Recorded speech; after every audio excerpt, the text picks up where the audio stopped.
June 17th, 2012. It's my 10th birthday, and I can't believe I have to put up with this crap. I hate my dad. Why would he make such a stupid decision? Why did he move into this stupid Vivos bunker when I was a baby? It's my birthday today, and instead of having fun and playing outside like a regular kid, I get to eat some crappy tasting cake in a camp's cafeteria. Yeah, that's right, I said cafeteria. Almost everyone here is either a complete whack job or a jerk. The only real friend I have is Amada. I can always count on her. It's times like this I think that I wouldn't be in this situation if it weren't for Mom dying. I think it was her death that drove Dad to move us down here. My party's gonna start in about an hour, and hopefully Dad at least managed to find me something decent. June 25th, 2012. I think Dad's gone crazy. He gave me a fucking gun. I don't know what I'm supposed to do with it down in this vault, but he doesn't seem to care. Mr. Allendover, or the Overseer as he likes to call himself, gave me a pretty cool digital watch. I wear it so much it's like it's wielded to my wrist. I got nothing of value from anyone else. December 8th, 2012. It's past the day of the apocalypse, and nothing has happened. Big surprise. My dad keeps insisting that the end will soon be upon us, and that I should be thankful I'm in such a protected place. I try to convince him he's mad, but he won't pay me any mind. February 13th, 2014. I sneaked into my dad's office today. Him being the vault's only dentist, he has information on all the residents. I figure I might be able to get some inside information on Christine by accessing this computer. I found nothing, and I was about to leave before I noticed his personal journals were left open. I read the most recent entry. The Novocaine transport pipe has a leak at point 323-XY3. A constant supply of Novocaine is being added to the air supply, and due to the security and health implications of repairing it, we have decided to leave it be. The dosage is said to be small enough to have no effect on residents. I couldn't understand most of what he was talking about.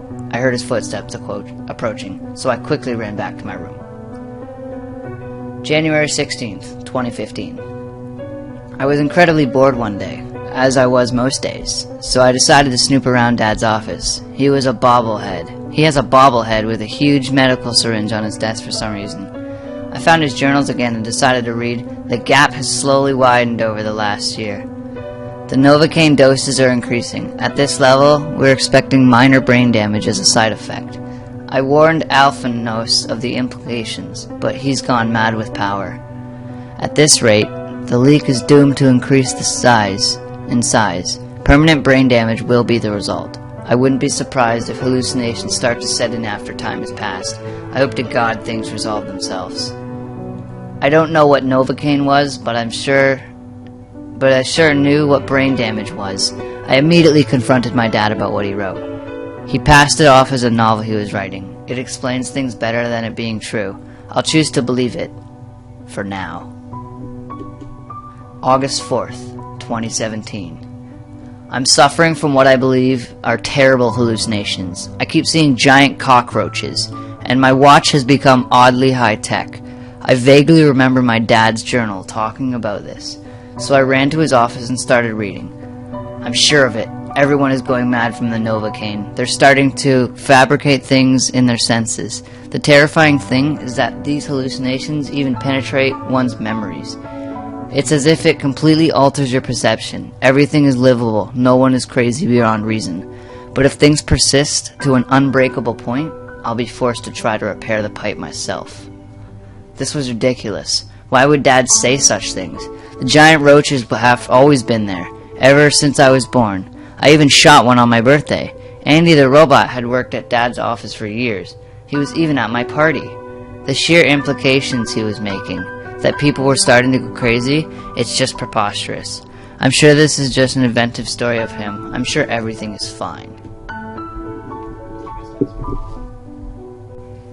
September 24th, 2018. Today is the day of the big test. I'm really excited. I hope I'll become a laundry cannon operator. Ooh, and maybe a Pip-Boy programmer. That would be cool. Well, I better get going. I don't want to be late. Hopefully I won't run into Butch and the tunnel snakes on my way there. Those assholes. March 11th, 2021. I found a note from my father. "Son, the vault is falling into ruin.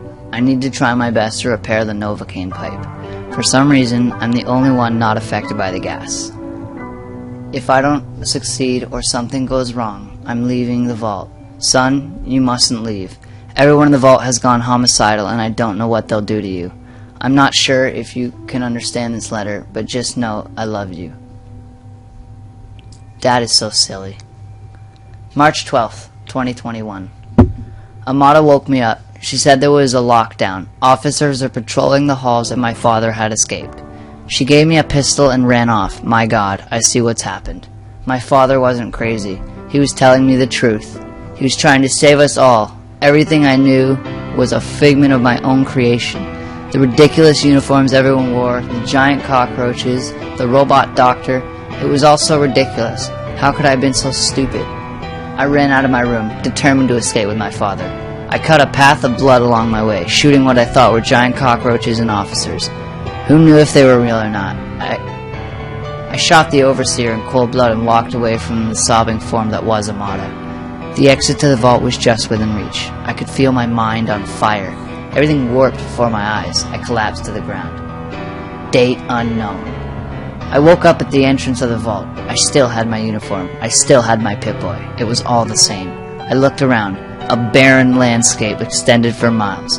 I was free of the vault. Yet everything remained the same. How could this be? It hit me. It's all real. I was sane. My father was the crazy one. I had entered into a new post-apocalyptic world, and it was mine for the taking. I felt unstoppable. I picked up a radio signal on my watch and started running through the scorched field. On the horizon was what appeared to be a shanty town of some sort. I had a good feeling about this. I was on top of the world. I was unstoppable. I was the lone wanderer. Subject 134 is one of our most interesting cases. We have no name for him, but he calls himself the Lone Wanderer. He was found running around the DC area screaming, shouting, and talking to random foliage. He was also reported to be seen shooting at wildlife with a BB gun. Upon closer interrogation, he insists upon thinking he's in a post-apocalyptic landscape. He insists upon calling me Lucas Sims, the sheriff to some place he calls Megaton. He keeps telling us that his cell is a house. I provided him with upon defusing the bomb in the center of the town. The bomb he is referring to is what I believe to be the sculpture in the courtyard. We let him out occasionally. He always has the same reaction.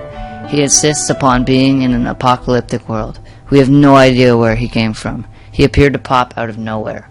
All we know for sure is that he shows little hope for improvement.